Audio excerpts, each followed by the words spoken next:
Advent. One evening in late December, as he was walking the hallway to the piazza, the Count distinctly felt a gust of frozen air, despite being 50 yards from the nearest exit to the street. It brushed past him with all the freshness and clarity of a starlit winter's night. After pausing and searching about, he realized that the draught was coming from the coat room, which Tanya, the attendant, had left unattended. So, with a look to his left and a look to his right, the Count stepped within. In the preceding minutes, there must have been such a rush of parties arriving for dinner that the winter air had yet to dissipate from the fabric of their coats. Here was the greatcoat of a soldier with a dusting of snow on its shoulders. Here the woolen jacket of a bureaucrat, still damp. And here was a black mink coat with a collar of ermine, or was it sable, that was in all probability worn by the mistress of a commissar. Raising a sleeve to his face, the Count could detect smoke from a fireplace and the hint of an oriental eau de cologne. Setting out from some elegant house on the boulevard ring, this young beauty presumably arrived in an automobile as black as her coat. Or perhaps she had opted to walk down Tverskaya Street, where Pushkin's statue stood pensive but undaunted in the freshly fallen snow. Or, better yet, she had come by sleigh with the hooves of the horses sounding on the cobbled streets and the crack of the whip matching the driver's "Hiya!" That was how the Count and his sister would brave the cold on Christmas Eve. Promising their grandmother that they would be no later than midnight, the siblings would set out on their troika into the crisp night air to call on their neighbours. With the Count at the reins and the pelt of a wolf on their laps, they would cut across the lower pasture to the village road, where the Count would call, "Who shall it be first, the Bobrinskys or the Davidovs?" But whether they ventured to the one, the other, or somewhere else entirely, there would be a feast, a fire, and open arms. There would be bright dresses, and flushed skin, and sentimental uncles making misty-eyed toasts as children spied from the stairs. And music? There would be songs that emptied your glass and called you to your feet. Songs that led you to leap and alight in a manner that belied your age. Songs that made you reel and spin until you lost your bearings, not only between the parlour and the salon, but between heaven and earth. As midnight approached, the Rostov siblings would stumble from their second or third visit in search of their sleigh.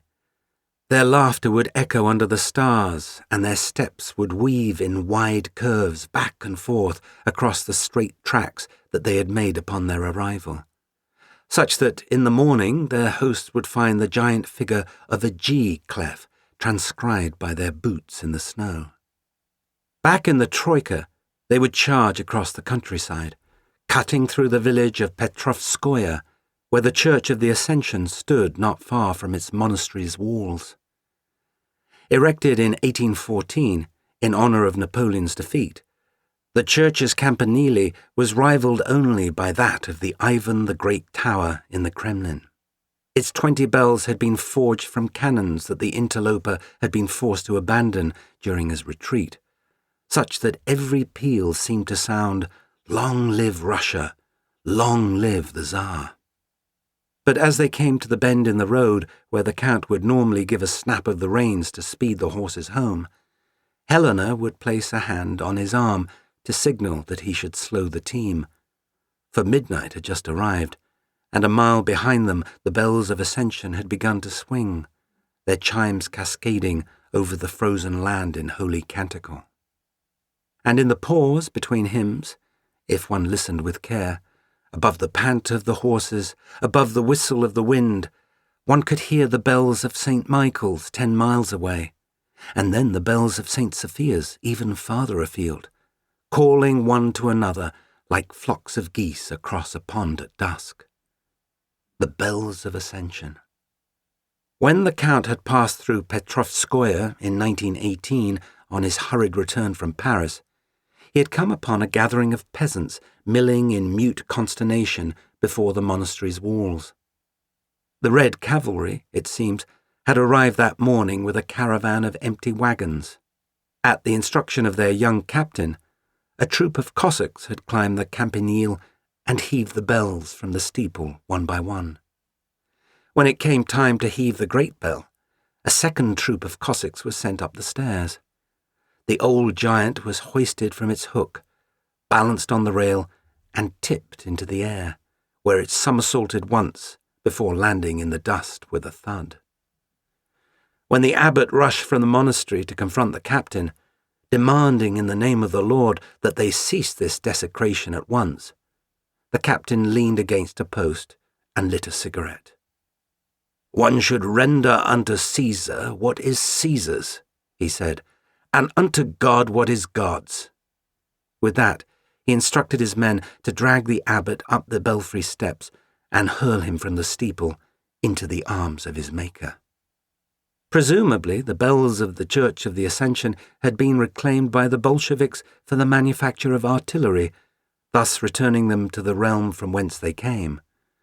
Though, for all the Count knew, the cannons that had been salvaged from Napoleon's retreat to make the Ascension's bells had been forged by the French from the bells at La Rochelle, which in turn had been forged from British blunderbusses seized in the 30 Years' War.